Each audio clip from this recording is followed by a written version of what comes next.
Lately in the polling season, there's been a lot of talk about legalizing marijuana. A lot of states have been taking on this issue on whether they should legalize it or not, especially for medical use and recreational use. Washington and Colorado have both already legalized marijuana for the recreational use. I personally have a friend who has epilepsy, and Missouri just legalized marijuana use for epilepsy, and this really helps her with her seizures. And she talked to me about it, and it really made me understand a little bit more how much medical marijuana could affect people and our community. Canenso in 2011 found that 55% of people in the United States do support the legalization of marijuana. Today, I'm going to inform you about the benefits, help you understand the positives of legalization of marijuana. I'm going to talk about the economic values and benefits, how to help reduce costs and the number of people in prison, and how marijuana actually helps people personally.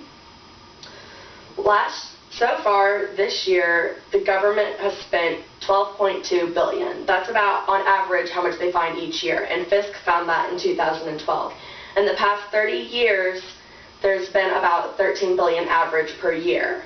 As of November 29, 2014, we have spent $13.8 billion in 2014, so we're a little above our average. Myron in 2010 found that states and local governments fight against the war on drugs and marijuana use.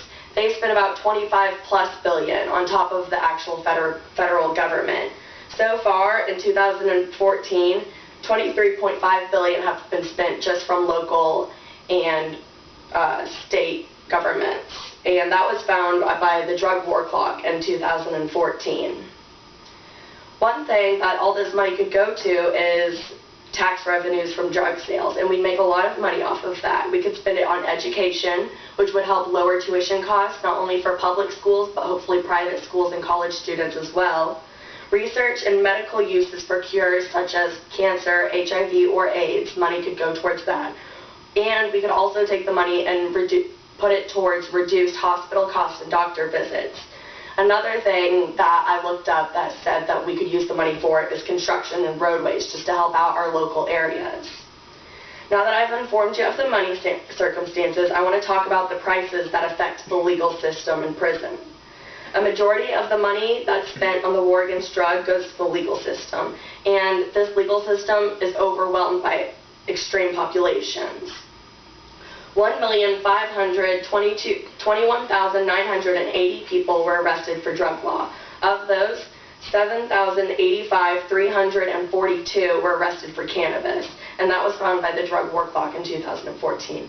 Over half of those arrests were related to cannabis, and that was found by the FBI in 2014, and that's just all arrests. And of those arrests, only 90% were charged with possession, which is typically a minor crime or a ticket. 9,896 people have been incarcerated for drug offenses so far this year. That's 25% of the total population in the prisons. And that was found by the U.S. Census data and Vera Institute of Justice in 2014. In Missouri specifically, it costs about $20,000 a year for each inmate to be in jail or incarcerated. And that's double the amount of the annual student in the public school system. One student is typically about $10,000 to go to college per year. The average cost per day for someone to be in jail is $129.04. And that was found by Guard B in 2014. And so for those 9,896 people that were incarcerated last year, it almost cost us $1.3 million just for the one day that all those people were in there. And that's not including the weeks, months, or years that those people will be in there to come. Now that I've explained the legal system benefits, I now want to explain some benefits of marijuana. There are personal benefits. And some of these, most importantly to me, are the medical benefits. And the top three of those are that it is found that medical marijuana helps slow cancer. It also helps fight depression and anxiety, as well as ADHD and sometimes ADD as well. The third most common thing that medical marijuana was found to help was that it lowered insulin levels in those with diabetes, and that's clearly a growing cause in the United States at this point in time. All of that was found by Shim in 2014. the last thing that I'd like to talk about is the personal benefits of smoking marijuana. And a lot of people do choose to smoke marijuana medically or ingest it in other ways.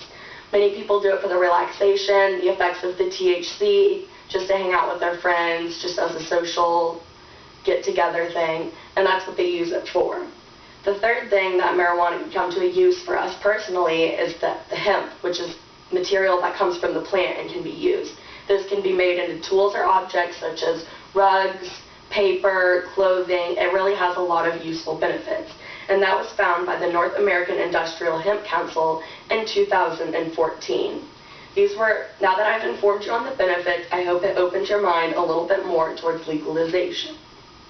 Now, I hope that I've educated you on the economic benefits and the number of people involved in incarcerations related to drugs each year. I've also talked a little bit about the personal benefits, and I hope that you understand that this means a lot to me, especially when I relate it back to my friend, and I know how much that this medical marijuana usage has helped her. So I hope that it's helped enforce or sway your decision on the legalization of marijuana, and I hope that at the next polling season, you'll think about your vote a lot more clearly and hopefully make a decision for the better. And that's my speech. I'm going to come up. These are my note cards. Can you see them in there? These are my note cards. Yep. I typed them and cut them and pasted them to note cards. But there's 1, 2, 3, 4. 2 cards, 2 sides. Thanks. Sorry about my voice.